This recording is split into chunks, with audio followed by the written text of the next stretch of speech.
আসসালামু আলাইকুম বন্ধুরা, তোমরা কেমন আছো? শীত এসে পড়ছে, তাই আমাকে আর গোসল করাই দিচ্ছে না। আমার গাটা কেমন যেন গন্ধ গন্ধ লাগছে, তাই আমি নিজে আমার নিজের গা পরিষ্কার করে নিচ্ছি। নম নম করে পরিষ্কার করে নিচ্ছি। আচ্ছা, এটা কি মালা? মুক্তার মালা? এটা দিয়ে কি হয়, গলায় দেওয়া যায়? এটা কি? আম্মু দেখো তো, এটা কি? আমাকে দিয়ে দিছো কেন? তোমাকে দেখতে বলছি না বেটি? এই মহিলা কিছুই বোঝে না। যাও, তোমার সাথে আমি কথাই বলবো না।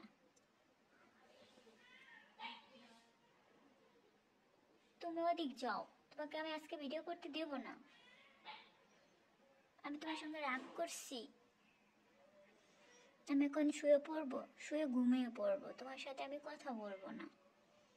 তুমি আমাকে একটু চিকেন এনে দাও না, আমি এখন ঘুমাবো। সবাই ভালো থাকো, বুঝছো বন্ধুরা? আমি এখন ঘুমাবো।